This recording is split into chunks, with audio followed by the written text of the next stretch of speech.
Okay, my sister, we are live. We Yes. are live and in the place. Welcome, welcome, welcome everyone to another episode of Back on Track. I'm your host, Brother Ghazi Muhammad. This podcast is committed and dedicated to bringing you stories, informations, and experiences that are absolutely guaranteed to impact, empower, and inspire you. And today we have with us my little big sister um, from a whole nother country, from the country of Dominica, the Commonwealth of Dominica, a Caribbean country. And I wanted to start by asking you some things about your upbringing and what it was like over in the country that you come from. Can you explain to us exactly where that country is? Is it close? I know it's in the Caribbean. Is it close to Jamaica? Is it close to like what is it close to? Okay, so first of all, welcome and good evening to you and your listeners. Thank you for having me. I'm happy to be here. And thank you for asking that question because there's a lot of common mistakes or misconception when I always tell people that I'm from Dominica. They would ask if it's like the DR or Dominica Republic, but it's a completely different country. So it's not Dominica Republic, and it's actually an island by itself. It's located close to Guadeloupe and Martinique. Those are French colonies. I'm not sure if you're familiar with them. Mm-hmm. But it's popularly known as the nature isle of the Caribbean. So it's a very picturesque, lush green vegetation like everywhere. That's what it's known for, and we focus heavily on a lot of because of that. We focus heavily on a lot of ecotourism. So it's part of the Windward Island, so it's in lower down in the chain of the Caribbean. Jamaica would be closer to America or higher up in the northern part of the region, but we're actually lower down. So just to Wow. kind of give some perspective as to the location of it. It's an hour away from Barbados, and Barbados is pretty low down, close to like the mainland of South America, like not that far. So just to give some perspective, it's an hour away from Barbados, so it's definitely not close to Jamaica. Okay. But yeah. And so this island, the country you're from, is it a predominantly black country?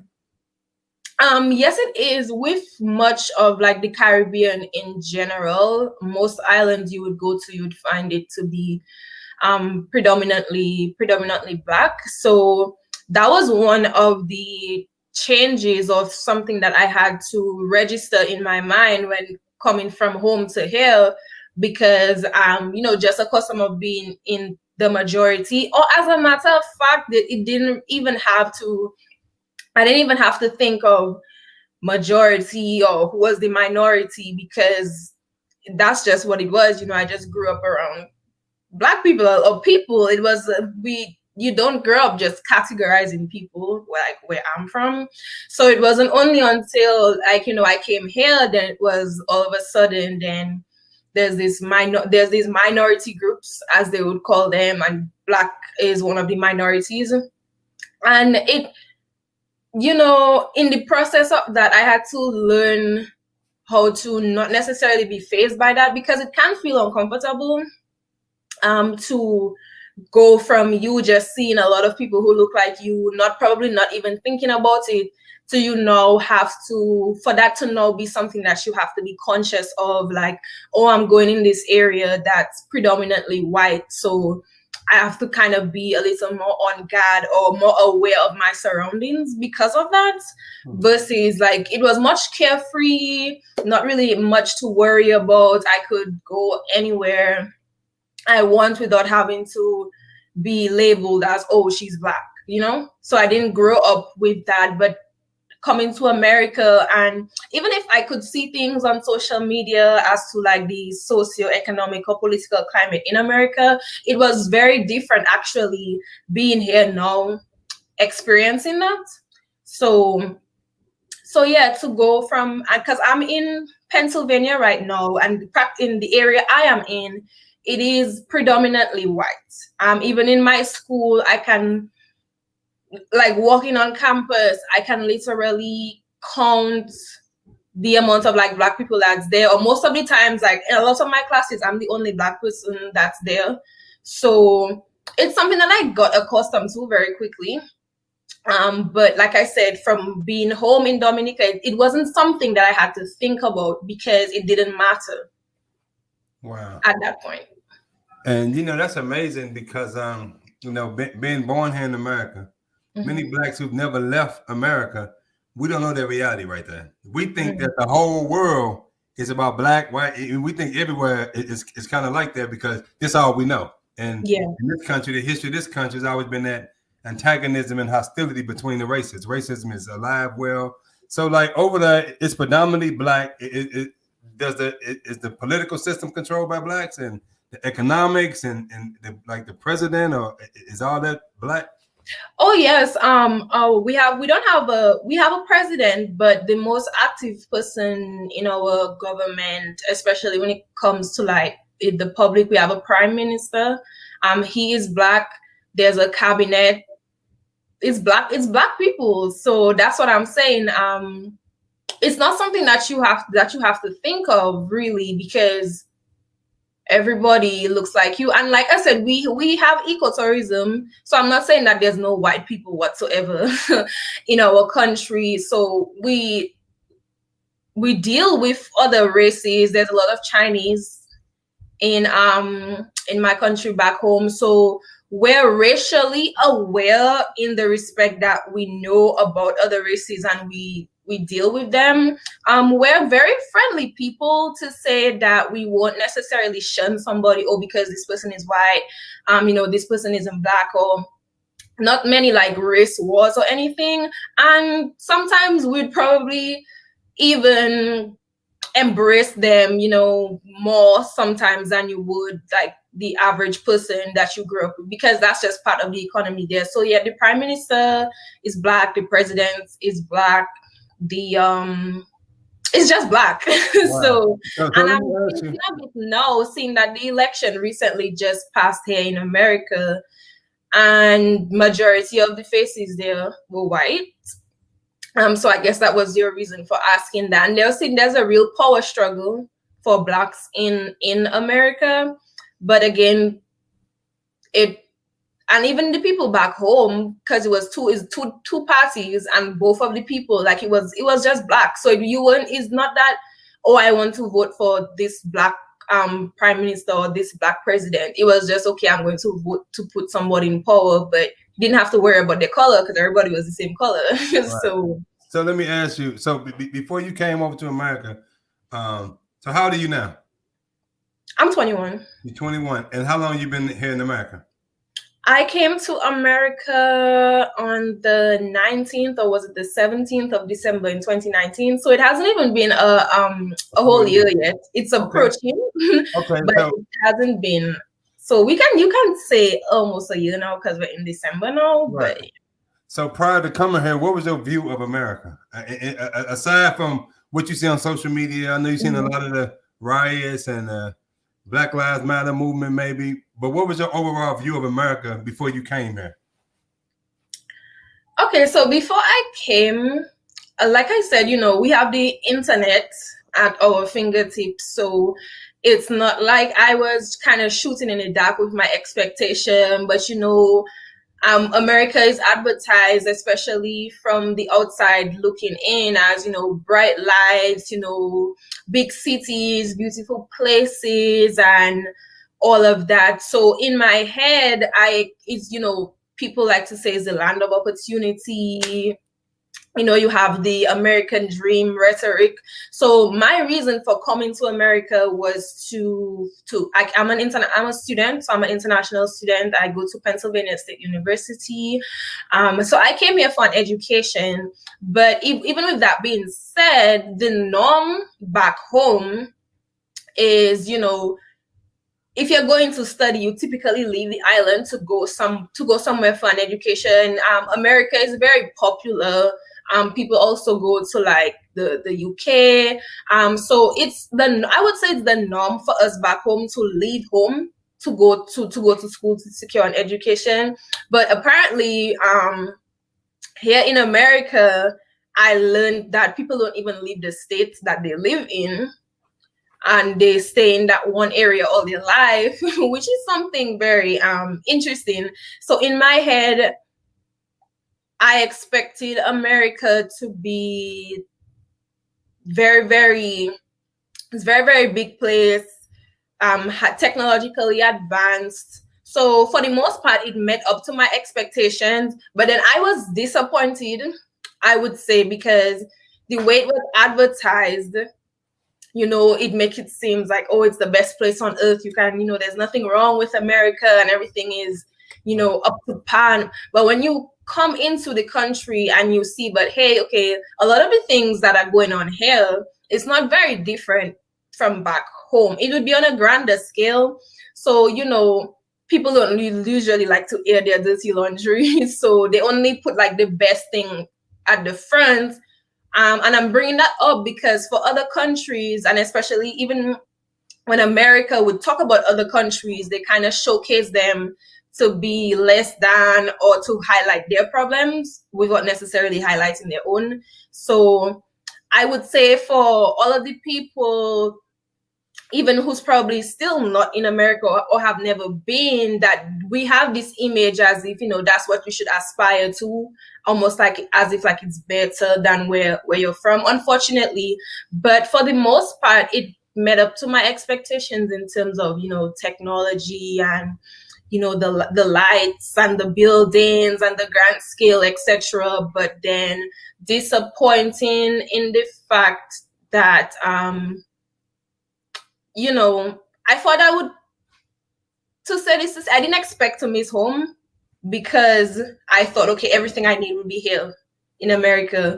But then that wasn't the case. I actually found myself missing home a lot faster because it's like, oh, well, there's a few nice things, but then there's also this, and I came in the heat of the Black Lives Matter protests and all this going on. So it's like, okay, well, I don't have to worry about that back home. So there's always that part to it.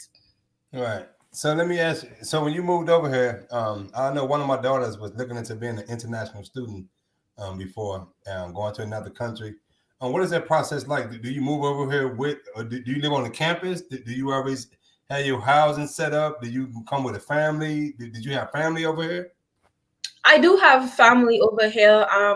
My grandfather is actually a resident of America. He's not American, he's Dominican as well, but he came over here a long time ago, so he has his citizenship and his residency. It depends on really what school that you're going to. For example, like I said, I go to Pennsylvania State University, but there are different campuses all across Pennsylvania.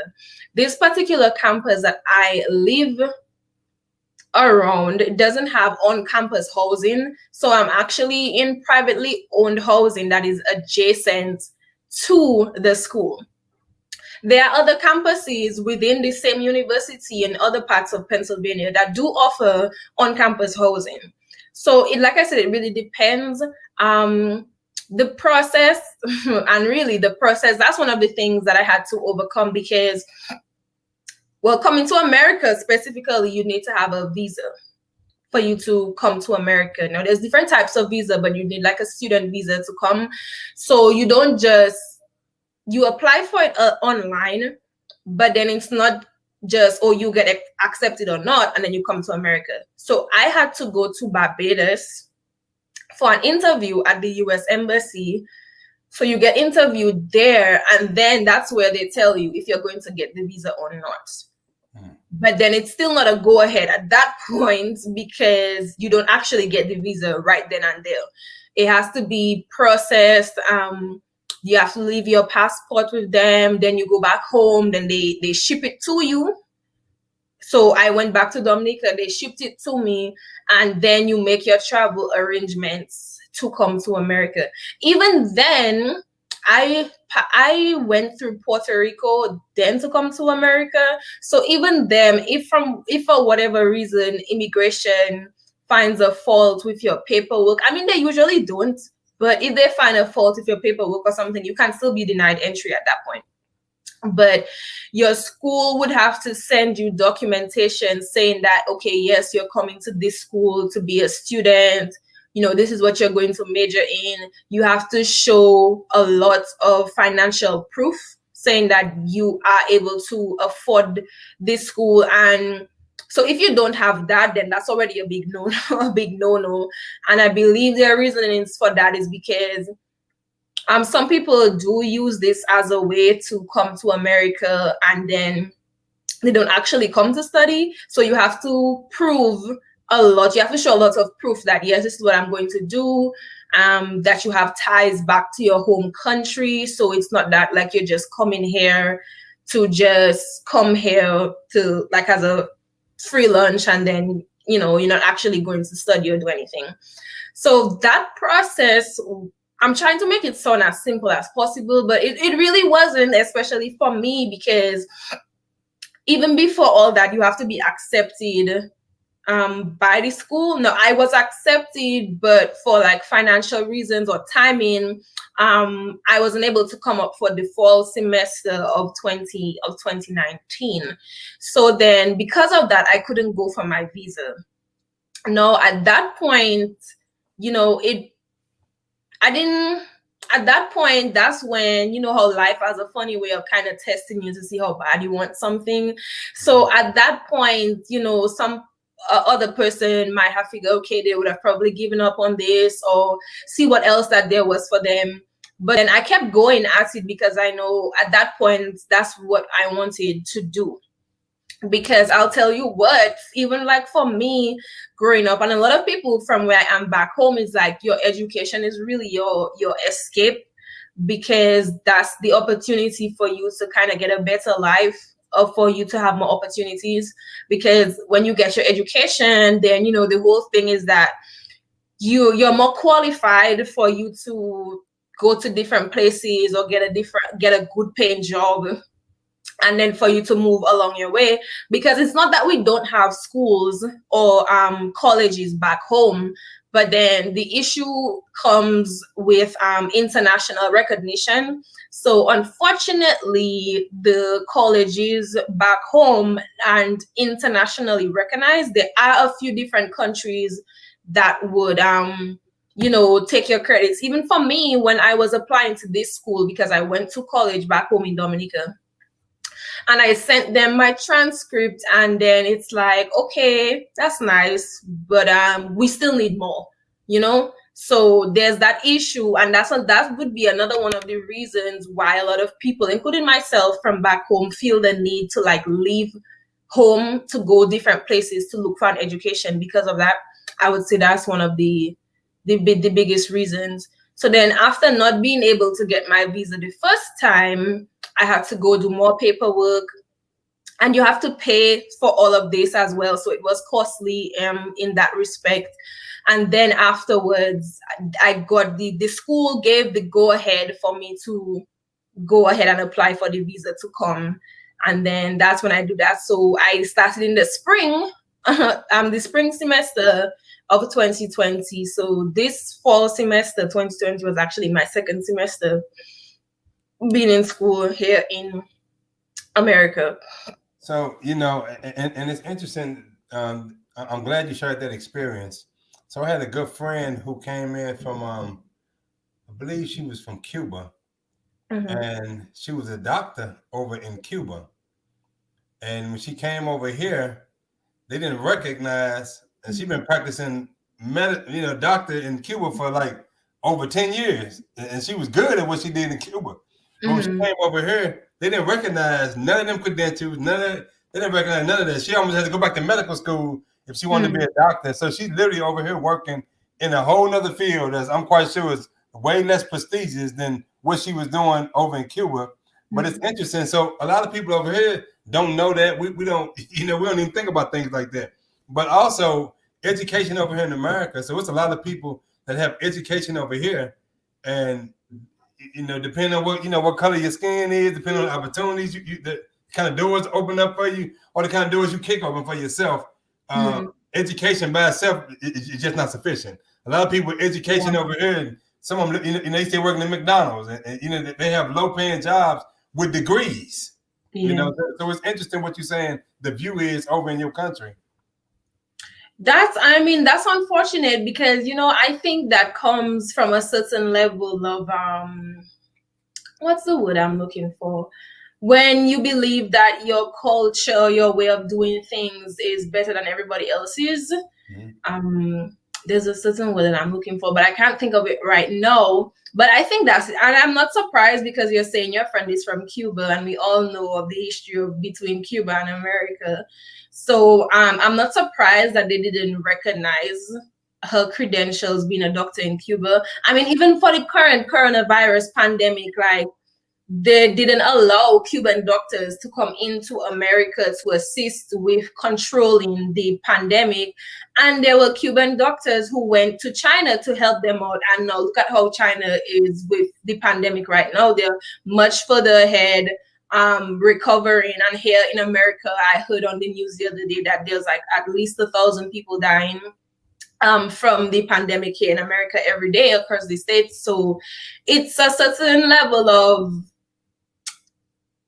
I want to say, egotism. So I guess for somebody in America, they probably never even have to really think about that, because an American with their education can go almost anywhere in the world and they'll be recognized like, oh, okay, you went to study in America, without having the issue of what myself and, like you're saying, your friend had to go through, where it's like it doesn't mean anything despite all of the time and effort and hard work that had to go into it for you to now really have to start all over again in that respect. So again, I mean, it's just very interesting because, like, one of my professors had shared with me that one of his students, he told him that, okay, you know, you're doing well. You have the opportunity to go to another school for you to get, I believe it was his doctorate or his master's degree.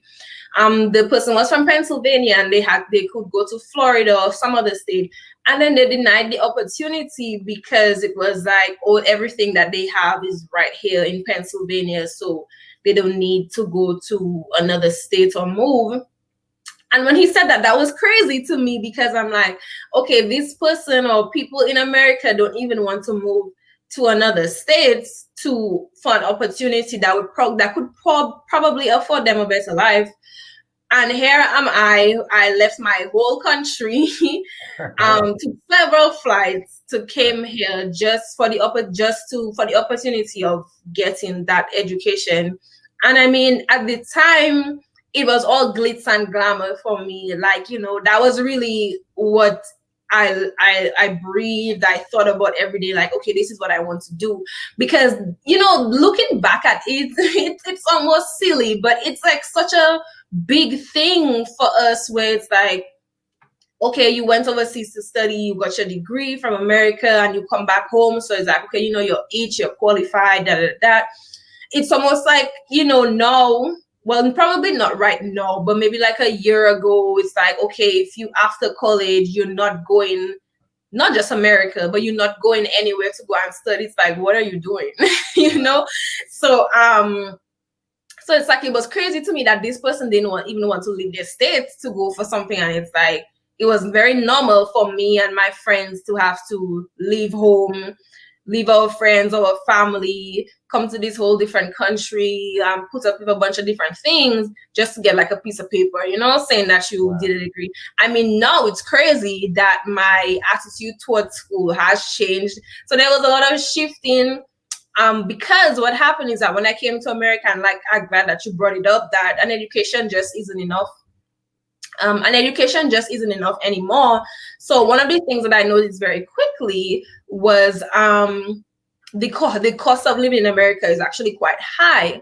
So high in the sense, like, you know, I know there's like 99-cent burgers and all that you can buy, but that's poisonous. That's not food, you know. So for you to actually live a good quality life, or even a basic life, it's still pretty expensive because everything here costs money. It's just like, so I noticed, okay, but then it was like, I was saying, I had degrees already from home because I went to college back home.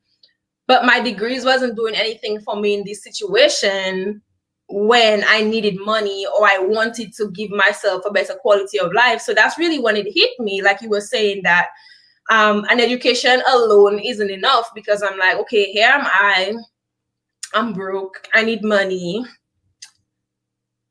My associate's degree in physics isn't helping me. My associate's degree in biology isn't helping me. My associate's degree in geography isn't helping me. So, maybe education, it really, the pedestal that I had it on at that time, it kind of started crumbling down, because it was like, if this was really the only answer, or just getting a degree was this kind of magic wand to just make life better, I should at least be in a better position, because even if I don't have my bachelor's degree, I had degrees already from school back home. So that's really when, after having that epiphany, it was like, okay, well, I have to do something else, because I'm in school now for me to get a bachelor's degree, but probably by the time that I get that, I'll be in the same situation, like, oh, even if I do get this degree, then what is it really going to do for me, instead of just having the opportunities to say, I went to America to study. And so let me ask you, because you mentioned something that was key. So growing up in Dominica, right? Yeah. Growing up in Dominica, what was the culture like in terms of like in the community? Was it supportive? Did you all grow food? In your family, did y'all grow your own food? Because you said that this food over here is poison. Is it out of fast food restaurants over there? Is it McDonald's everywhere and Burger Kings and all that kind of stuff over there? There's one, literally, and I'm not making this up, there is one KFC restaurant in the entire island back home. Wow. One. Only one. You all grow your own food a lot? A lot of people grow their own foods? We do have a lot of agriculture back home in Dominica. The industry is not thriving as much as it should be, in my opinion. Nonetheless, yes, we do. We have markets at different places. So there's like an open market that you can go to during the week, but mostly on the weekends, where you can buy fresh produce. So you go in there. It's an open area, so it's not, there's a building, but just imagine, like, if you were to go in your yard and there's people set up with different tables with fruits and vegetables on it and different produce, and you can buy, exchange like cash, and you can buy it from there. So you don't even have to go to a supermarket for, if you want like fresh vegetables. You can just go to the market. My family and myself personally, I didn't grow my own food. This is something that I would want to do when I have my own place now. But yeah, so my family in particular did not do it, but it is the norm for people to grow their own food, or because our society is, I cannot deny the American influence in our society. So there are people who eat healthy. We do have a certain level of obese people back home, but for the most part, especially the older people who grew up as farmers back in the day, they still grow their own food. They supply the market. So like I said, there's only one KFC in the entire country. Wow. But then there's local fast foods. Like there's something that we call bakes. It's like a bread substitute. It's like fried dough. People from, what are people like, in Barbados they call it Bajan bakes. I think in St. Kitts they call it Johnny cake. In Jamaica they would say it's fried dumpling. So there's that, and people eat like fried chicken and different things. So people eat their own junk, and then there's stuff like Cheetos. Like, so there's a lot of imported food. We grow food, but then there's a lot of imported food. So then you see people eating things like Doritos, etc., etc. So those things are there, but not how it is in America, especially in the Black communities, where you would notice that there's like a fast food at almost every corner that you turn. Right. So yeah, that's a major difference. And one of the, that's one of the things that I least like about America is really like the food system, because I have to read the labels on everything that I buy, because there's a lot of GMO processed foods, etc. That's another thing that I didn't necessarily have to think of back home. Even the fresh foods, they spoil here very quickly. Like, I can remember that there was a time that my grandfather and I went to the supermarket and we bought cucumbers, and then literally like the next day when I'm coming to use the thing, like it started to spoil already. So it was just like, that was like a big shock, because where you come from somewhere where most of the food, is like natural, not so much chemicalized foods, and here you literally have companies marketing these unhealthy things to people, and then they're out here wondering why there's so many people dying or whatever. But then there's literally companies profiting off of people's ill health here. Like, it's a whole system that I noticed. So again, that was one of the reasons when I realized, okay, then I know I came here for school, but I can't just only rely on that. I have to be more resourceful. And that's when I became interested in really like business or entrepreneurship, or really taking it more seriously, because it was something that intrigued me during high school and college, but I just focused more on like my science subjects again. But then, I learned that, okay, business, science and stuff is important, but really like business is the activity of life. So I need to find a way for me to make some money because these other degrees that I have, it's not really cutting it right now. And I know that I don't just want to be stuck in the trap of having to buy the cheap food or the poisonous foods here just to quote unquote survive, when I know it's not healthy for me. So I want to be able to afford like, the better quality stuff. So that's really when I started to look at different avenues that I could make money, and I came across like Brother Ben and the ABS Tribe and Digital Real Estate. But we could probably talk about that maybe later down. But I just wanted to know if you probably wanted to ask a question out of anything that yes, ma'am. Yeah. Well, actually, we're gonna close out on that because that's a good topic right there. But let me ask you, so because you said you said you and your friends when y'all was coming up, it was like common for you all to say like, we would leave our family, our friends, our community to go to a whole other country to seek an opportunity. Mm-hmm. But many people here, I know I got a lot of people in my family probably never left their neighborhood. Yeah. Neighborhood, you never leave the city, and it's almost like frightening. So I left St. Louis and came to Arizona, and to many people I know that was big. And we ain't talking about a whole other country. We just talking about 1,800 miles. I can drive that in 22 hours, right?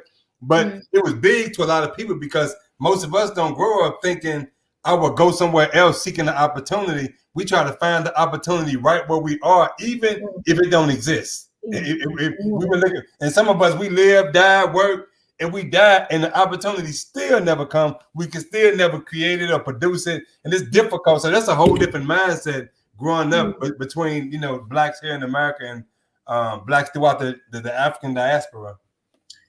The one thing that I would say here to blacks in America is that, instead of waiting for somebody to give you a better life, or instead of just hoping to have a better future, or like you're saying, just waiting for an opportunity to come, like go create some, because the opportunity for me to get an internationally accredited education wasn't available back home. So what was I supposed to do at that point? Just say, the government should do this and they should do that, and a whole lot of should.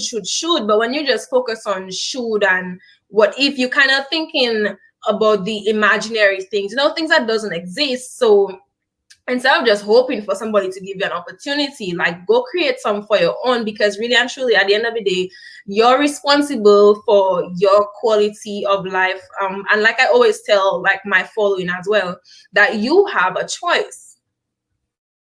In every situation, you have a choice. You choose to just, like you are saying, to just stay in your neighborhood, and you're not happy with your quality of life, but you still stay there because you're living in your mind that things will just magically get better. You choose to do that. You choose to stay at that job and just live and accumulate debt still and then die and pass on that debt to your children. It's a choice. For me, it was a choice for me to leave home to go ahead and create an opportunity for myself that I would be able to come back and say, okay, you know, I did this for myself. Because at the end of the day, I'm responsible for my education. I'm responsible for my emotional, physical, mental well-being. So it feels nice sometimes to point the finger at somebody else, like, oh, you didn't do this for me, or my parents didn't do this for me, or, you know, people in my neighborhood never do X, Y, and Z, or never make it past this. Or you have the choice, like you're saying, to, like, you know, like we like to say, break the cycle, or you have a choice to want better for yourself. So like I always say, you cannot move past the how you see yourself in your mind. Right. You know, you might be somewhere where you currently don't want to be, but if in your head you can see yourself in a better situation, then at least you have something to work towards, because it's an idea, it's a thought in your mind. But if you kind of just keep on that low vibration, or only focusing on the lack of, then you'll miss out on the opportunities to go for the things that could be. So my one thing I would say to the people is, like, there is no evolution in you dying the same way that your parents or your grandparents did. And for me, growing up, I had a lot of examples of what and who I didn't want to be like. Some people, they say, oh, I want to grow up to be like my mom, my dad, or, my auntie, etc., etc. And I'm not saying that I didn't have those moments. So I say, oh, I want to be like this person. But there was a lot of the opposite. Okay, I don't want to just stay here at home in poverty or struggling like a lot of people are doing. So that's an example of what I didn't want to be like. So what was it that they weren't doing that I could do to not be like them? And one of the things was leaving home to seek a better opportunity for myself. So I hope you guys caught that. And let me say, because I had a conversation once with some of my friends from Africa, and they are from Ghana, and some are from the Congo. I want to go there. And some are from Nigeria. Mm-hmm. And the discussion was like, they took a mentality like, with blacks in America, it was like lazy, like, like all these opportunities, they don't take advantage of it and things like that, right? And what I told them was that you got to put this in a historical context. So for 400 some years since we've been here, we was kidnapped and forced to come here, many blacks have made, significant gains and strides. But historically speaking, once we did that, it was always a system of racism, system of white supremacy. It always came against those kind of black advancements, like Rosewood. I don't know if you studied the town of Rosewood, or Oklahoma City, the Black Wall Street. Yeah, I know that in Tulsa, but it was many. Oklahoma was just one. It was many little towns like that where blacks got that kind of progress. We pooled our resources, we started doing things, and we was always met with something. So that kind of system, growing up in that kind of system, is different from growing up in a system like you say, where it's predominantly black. You don't think about this minority thing. You don't think about race. You don't think about none of that. You just be yourself, and everybody around you is pretty much look like you, and the political people look like you. But it's a whole other world when you grow up in this kind of environment. Your thinking is somewhat different. And in spite of all of that, though, it's still so many brothers and sisters here that's doing some phenomenal and amazing things, Well, I would say that just because all your skin folk ain't your kin folk, so just because everybody looked like me, it doesn't mean that there wasn't any disagreements or sabotage or chaos. And I say that because when I was actually applying for my documentation for me to come to study, there's this system, it usually takes, unfortunately, a long time. But it wasn't taking a long time just because that's how it was. I actually found out that it was a Black woman.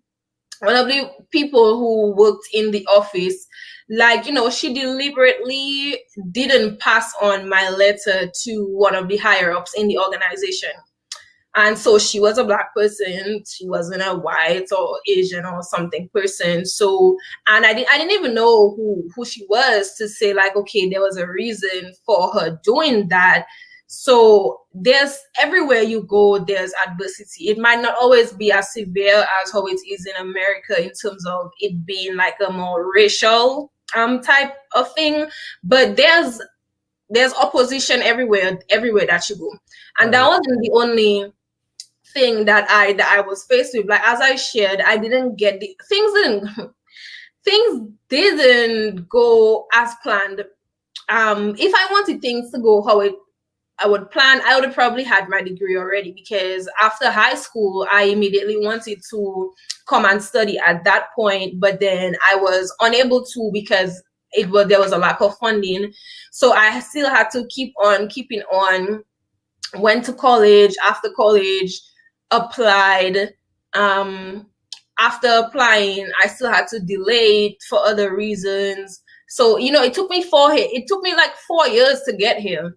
So it's not that, everything is a bed of roses back home or outside of America.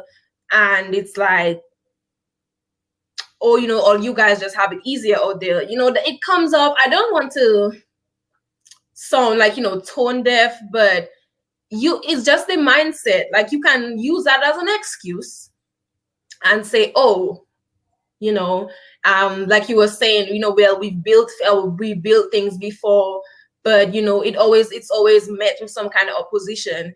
As soon as you make that statement, you immediately give up. That means they've won.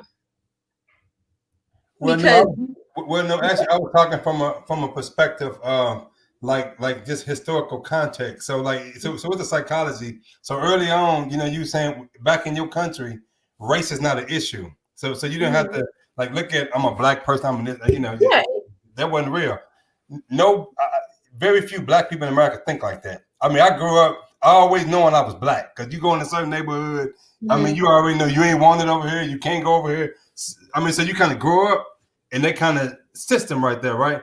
And a lot of people, I was saying that to say that in spite the opposition, in spite burning down our towns, in spite crushing Oklahoma, in spite of all that, we still making significant gains and significant strides. It didn't just make us quit and nothing like that. A lot of us, because of self-hatred, the education is somewhat different.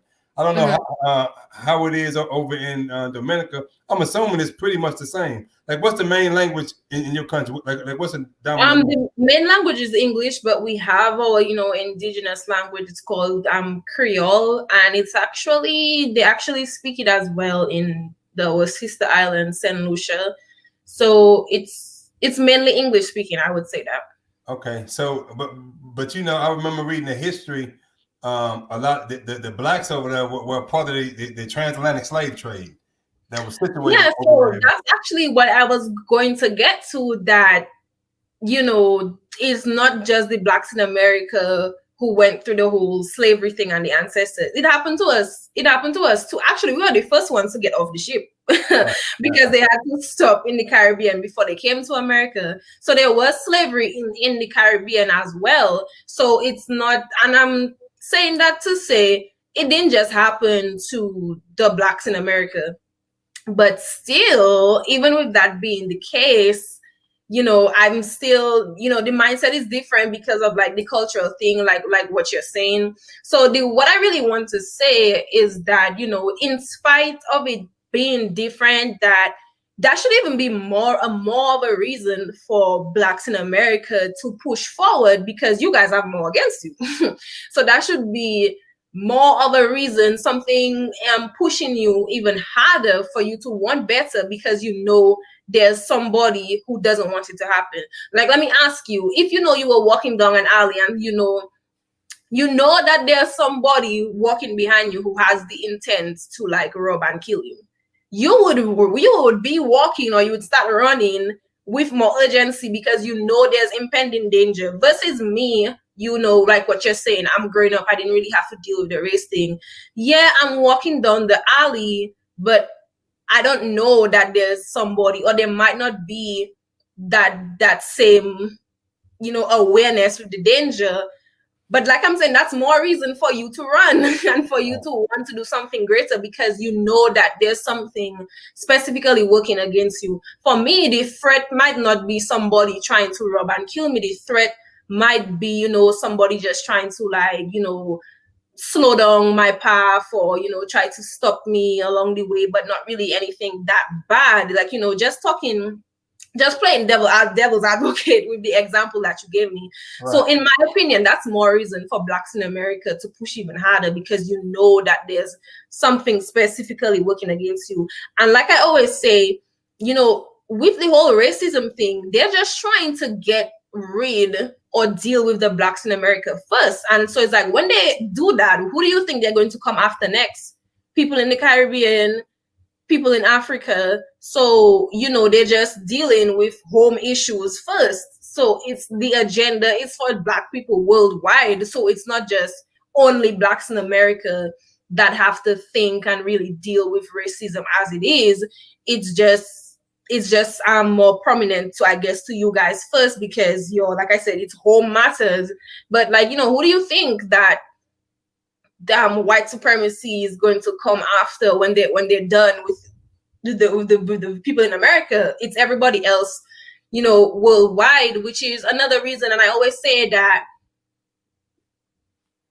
people have negative attitudes. Some people have negative attitudes towards money, or subconsciously, but that's really one of our ways to overcome this, is that, economic warfare, because, you need money to help you with the whole political warfare system.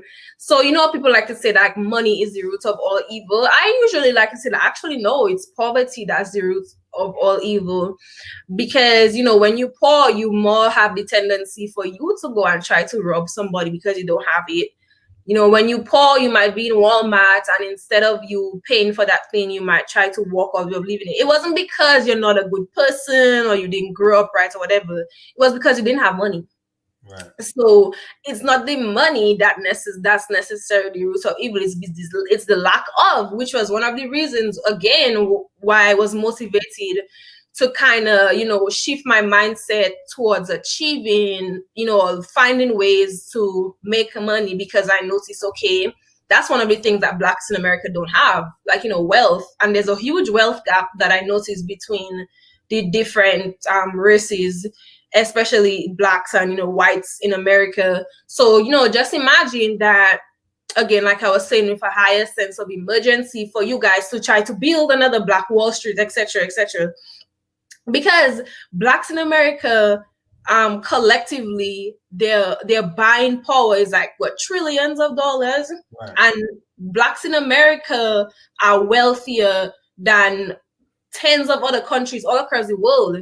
So it's really just the mindset. Like, you can, sit there and say, oh, we did this before. And yeah, there's people striving, but what good is one or two out of every 100,000 people striving? And then you have millions of other people, suffering. So if everybody could just kind of get up to par with the thinking of the economics, etc. So, I have this thing where I say, which E do you want to be? Like, do you just want to be an employee? Like you mentioned, some people stay in their same neighborhood, they work all that place all their life, and then they just die, and that's just what it is. Or do you want to be able to dictate your financial freedom, write your own story? Like I was saying at the beginning of the interview, like, if you don't have the opportunities, go create that for yourself. And what's going to help you to do that? It's you having money. I mean, people have to understand that we live in a capitalistic society. So no matter how much you might dislike rich people, or you think they're snobs, etc., money is a tool. And if you don't have the tool, then you wouldn't be able to accomplish the things that you need to. So that's another reason why, I'm starting to think about entrepreneurship and wanting to really to see besides education, because like we established, just having the degrees isn't enough.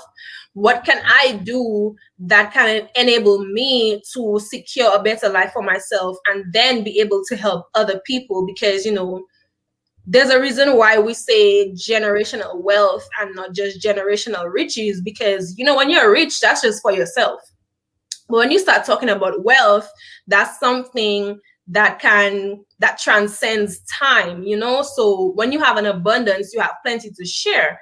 So when you get the money and you have the resources, then you wouldn't be able to just take care of yourself, but then you can begin to take care of other people. So just imagine if the Blacks in America thought like that, then it's like when they have the abundance, then I can go ahead and help my brothers and sisters in the Caribbean, in Africa, etc., because then there's an abundance. Right. So that's really why I'm now starting to be passionate about, entrepreneurship, etc.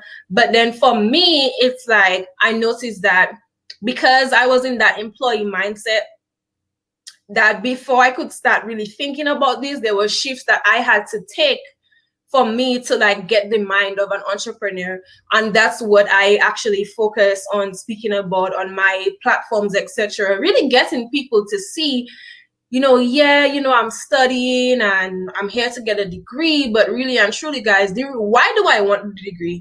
I want the degree so that, well, initially I wanted the degree for me to get a good paying job for money, for an opportunity to get more money, to have a better life. So really the degree isn't just getting the degree just for like, the clout of it, etc. The main reason behind it was money, for the opportunity to get more money, to have a better life. So that's one way that, you could take on it. I know that I said a lot. Oh yeah. So I was going to ask you, so, you and I met through the ABS tribe, with, our brothers, Ben X and brother Jacob Taylor, and the whole crew, the ABS coaches.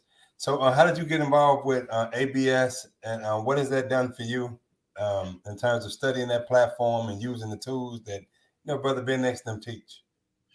Okay, and I'm glad you asked that, because that actually, and I actually brought it up earlier, that I found Brother Ben through me having those mindset shifts from just thinking about thinking in an employee mindset, because I worked 6 different jobs before I came to study here in America. So to just get out of that employee mindset to see, okay, what can I do just to be creative or resourceful? So when I was speaking earlier and I was saying that, my degrees from before wasn't helping me, then I was like, oh my God, I'm in this situation right now, but my degrees aren't helping me. So I need to learn how I can make money, because whether I wanted to or not, I couldn't just go ahead to a Walmart or Target or somewhere to apply for a job, because that's, visa restrictions. So I had to really be creative and look, as we say now, look to the God within myself to see, okay, how can I be able to get that? So I was online, and that's when I came across, I don't remember exactly how I found his page. I think it was through somebody else's page, but I found Brother Ben's page. And, he has this digital real estate program. So he was really pushing it at the time. But what initially attracted me to his page was he shares a lot of the teachings of the Honorable Minister Louis Farrakhan. And, he's the way that he speaks, he's just so charismatic that the minister, I like to hear him speak. So that's what attracted me to Ben's page. And then really it was him talking about the finances and the money and digital real estate program that kind of got my attention even more. So then I still remember the number. He was, text ABS to 555-888. And I did.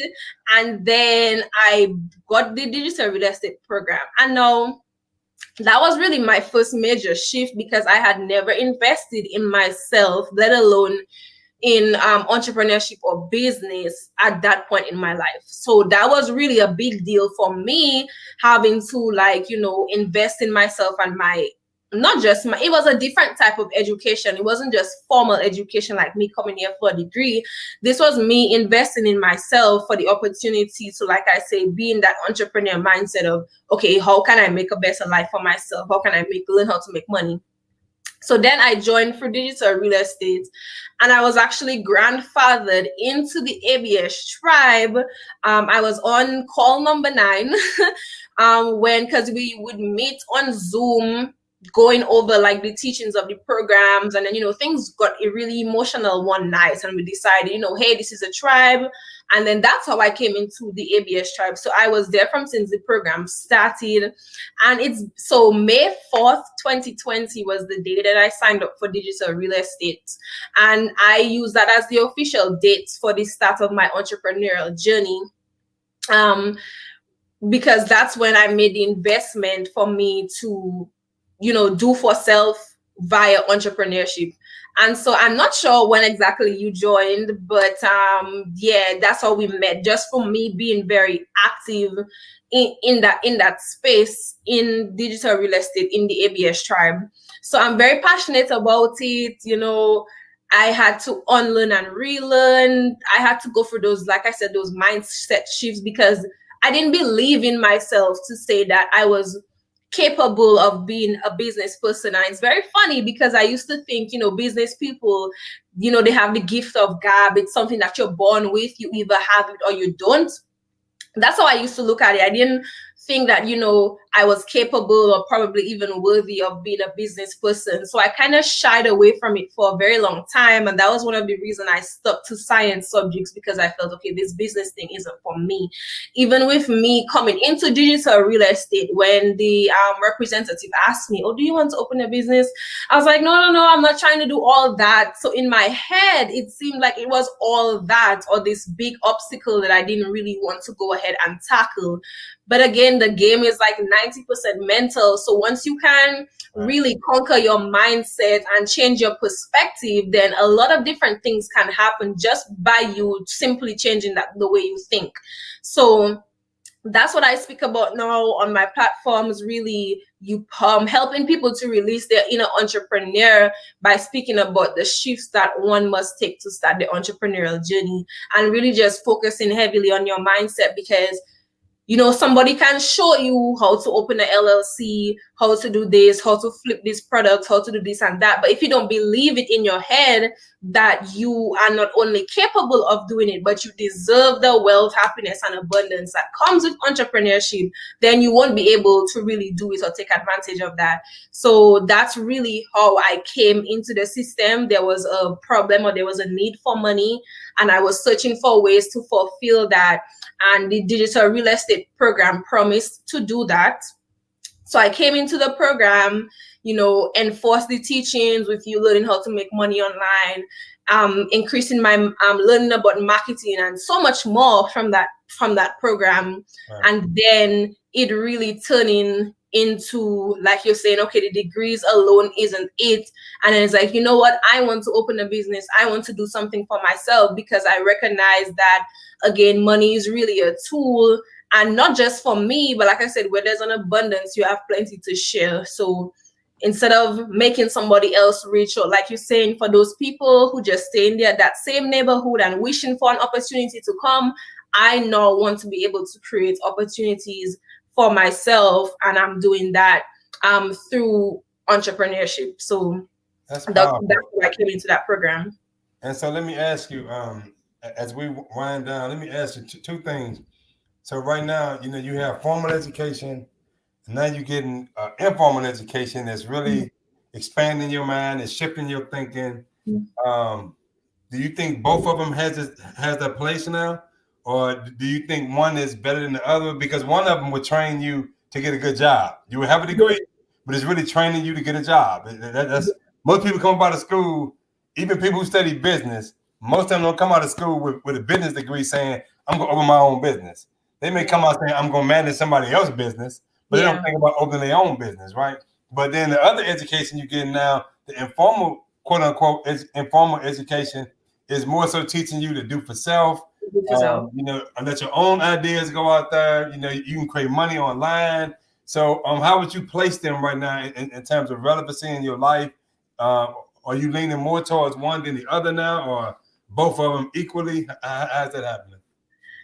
That question is actually, it's for me, it's kind of, it holds a lot of weight, because that in itself was a big conflict for me mentally, because like I said earlier, and especially the narrative back home of, you leaving to go for an education, and then, you come back or you stay overseas, right? That was what you had to do to really make it in life, if you wanted to be better than what was back home, the situation that was back home. So for me, before, school was everything, formal education was everything. Like I said earlier, if you wasn't leaving home to go somewhere to study, like, what are you doing? You missing out on something. But then I learned that, you don't need to have a formal education to be great. Even one of our mentors, Brother Ben X, he dropped out of college. And I mean, look at where he is now and what he's doing. And there's other examples like Derek Grace or etc., multi-millionaire doing something for himself. And he said that he only had like a 2.0 GPA when he was in school, and he dropped out of college. Right? So now, and you see, that's the beautiful thing again, that we have to allow ourselves to change, really, because I had that mindset before of, school is everything for practically all my life, really, up until maybe like mostly this year in 2020. So from just, that was like a big shift to accept, okay, maybe school isn't everything, because there's different ways to do this. So now what I would say is that I wouldn't necessarily sleep on formal education, because for certain professions you do need it. Like, I would never go to a doctor that said, hey, I'm a doctor because I did this course online. What? You're crazy. I'm not letting you touch me or do anything to me, because you can't just become a doctor just by doing for self. You need to go through the formal training for you, medical school, for you to really operate surgery. Even if in the medical community right now they're teaching you like a lot of synthetic medicines or etc.,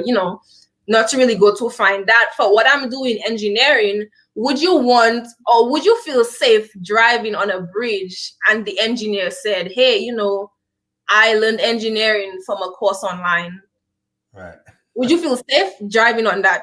I doubt it. Exactly. So there's certain professions where I would say you do need the formal education just for there to be a standard, because for certain things like medicine, engineering, you're putting other people's lives at risk from your work. So there needs to be a way to really to keep it up to a certain standard.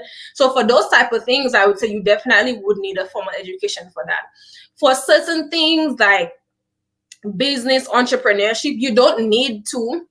For things like that, you wouldn't need to go to school or to get a formal education to do those type of things.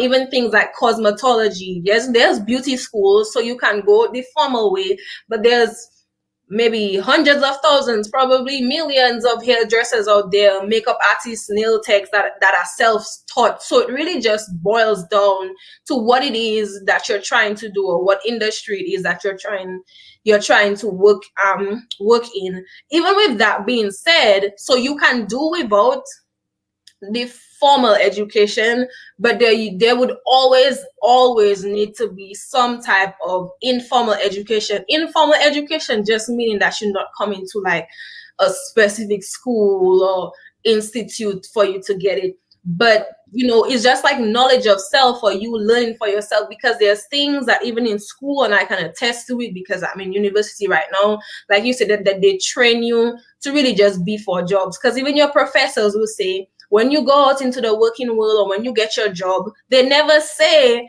when you leave here and you start to try to open your own business or whatever. That's never what they say.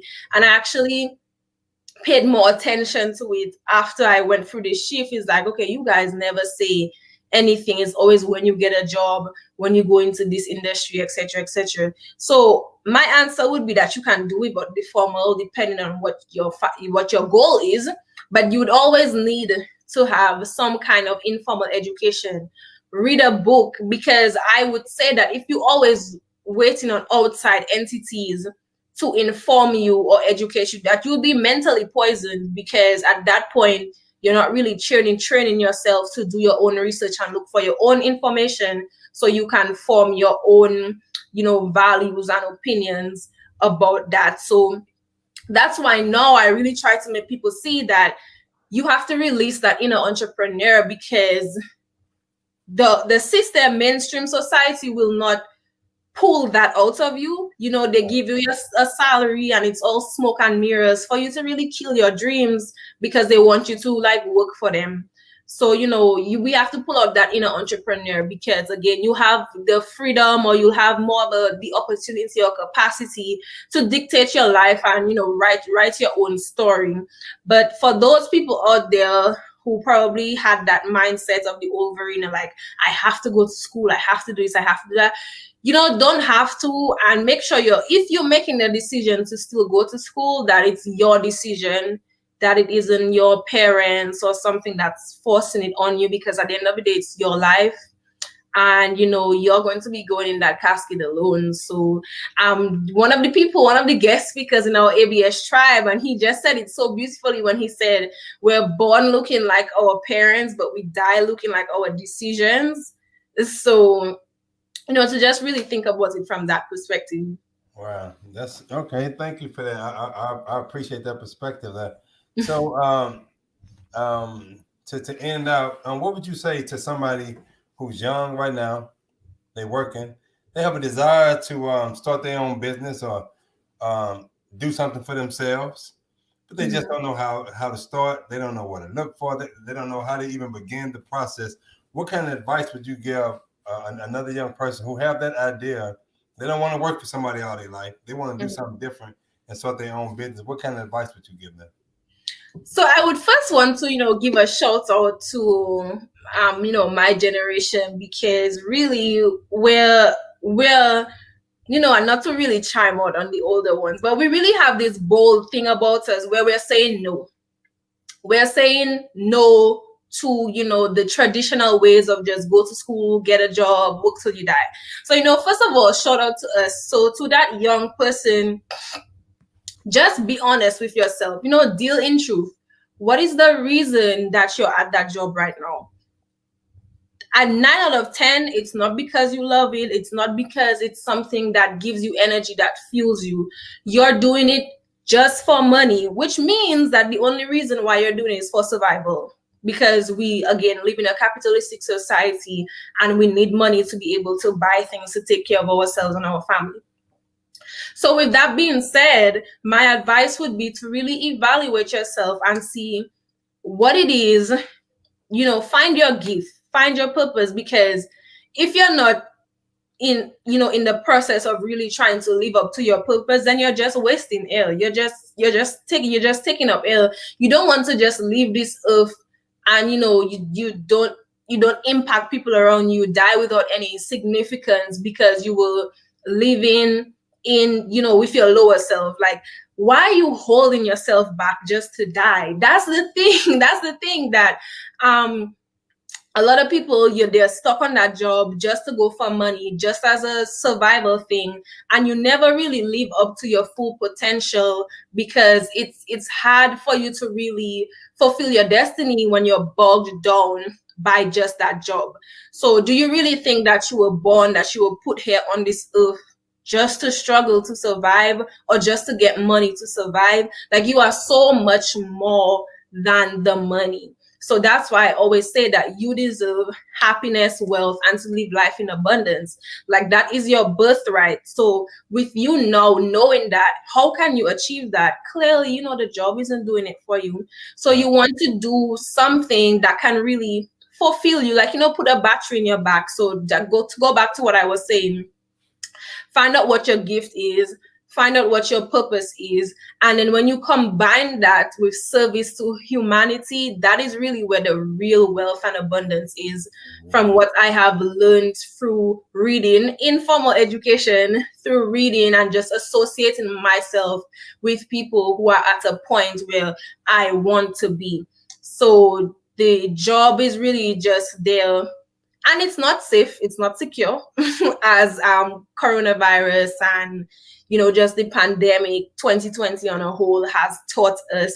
So if you're not at that job because it's something that you want to do, it's something that's fuel you, if the only reason why you're there is for money, then you're just playing it safe just to die, and that is no way for you to live.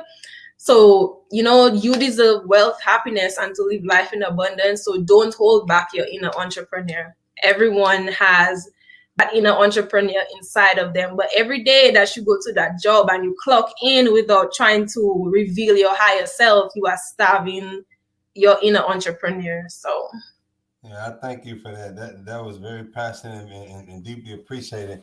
And it's good to hear young people talk like that. You 21, you say? yeah. To hear you talk like that, and it just makes us understand that our future is more secure. The more I hear young people talk like that and stand on it, because we have, on the flip side of the generation, we have so many people that don't give a damn about no entrepreneurship. They just aimless. They wake up, I'm just chilling, no direction, no purpose, no nothing.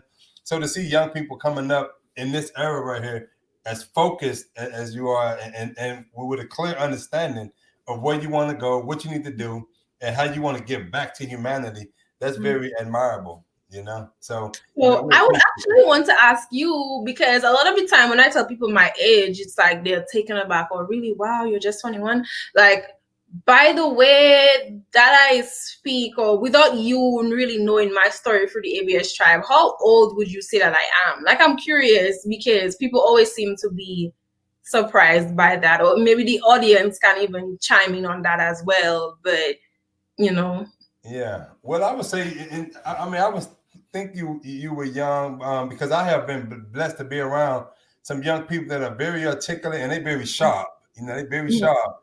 A lot of them around though. The majority of them is not like that. The majority of them are not like that. So, with your perspective, especially because you have a different perspective than most young people, even the ones that sharp because you come from another country. So you kind of see things a little different. Your worldview is somewhat a little different. And so with that level of maturity, I probably would have thought you was a little older, maybe. I wouldn't say 21. If you wouldn't have told me that, I wouldn't say 21. So, like, do you have like a number, like a figure you could put to that? I would say 27, 28, like somewhere Oh, behind. that's like almost 30. But that's still young, though. That's still young, and that's just based on the mindset. Based on the mindset. And I'm glad you in that process of studying and doing something for yourself, and especially with the ABS tribe. With Brother Ben X and Brother Jake and all of the coaches, because that's something that's really helping a lot of people take things to a whole nother level. And let's see, Wendell, he said very wise, super intelligent, and has an amazing perspective. He said 30. He would have put you at 30. Yeah. Not that you look old. You don't look old, but your mindset and how you express it. I would say, yeah, but that's pretty good. So, sister, we really appreciate you sharing your story with us. That it's amazing, and definitely every time I hear somebody's story, I have a whole different perspective of them. So when I hear you now on the calls, I'm gonna see you a lot differently, because I know some of your upbringing, your views, what shaped you, what molded you, and some of your goals in life. Some things you have. So we really appreciate you sharing that. We thank you for your story and your perspective. All right. So again, thank you so much for having me. I appreciate that. And again, like, when you ask me what would be my advice to those young people probably at that job still questioning entrepreneurship, there is something that I would like to give to the audience, for everybody. So again, I would encourage people, so anybody who is interested or really took a liking to what it is that I said, and you'd want to continue on. I am on different social platforms trying to push this narrative. So I'm on Instagram at V Lake. So that's V as in Victor, E as in Echo, E as in Echo, .Lake, Lake.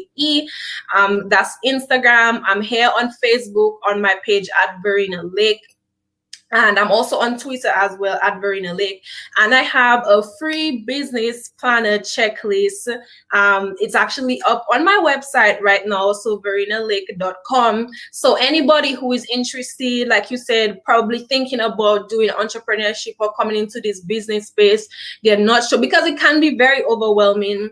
I definitely had to go through that as well. And I'm still in the process of actually reimagining or on the journey to finding out what my actual gift or purpose in life is. So it's at v.lake. Yeah, so it's just a dot between the V and the lake. So it's at v.lake on Instagram. So you could go to my website, verenalake.com. So my name as it is spelled here, so verenalake.com, for you to go and download your free business planner checklist to help you, start on your entrepreneurial journey, because some of us, we just need that little push, So I've broken it down into what it is that you need to do, because it's not that we don't know what to do or we don't want to do it. It's just a little overwhelming to take that first step, Right.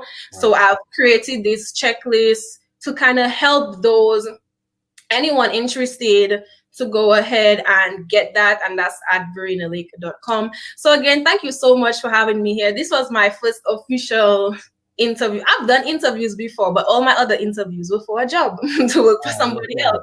So this is, and yes, the best in what you're doing and your purpose, and we're looking for you to shine. I'm gonna keep looking in the sky for that bright star. With the Verena Lake. So I'm gonna be looking up that for you, because I know you're on your way. You got a good perspective. You got a healthy perception of yourself and where you want to go in life. And we just pray for your success.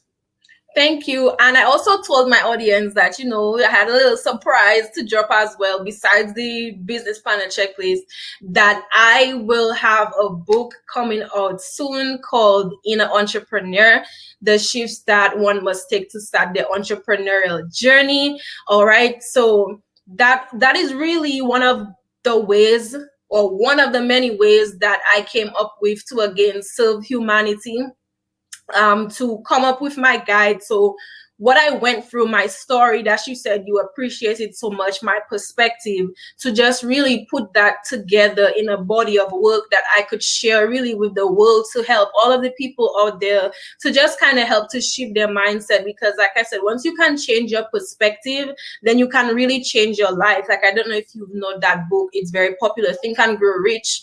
Like that was a very powerful book. So after just going through these things, I'm like, you know what?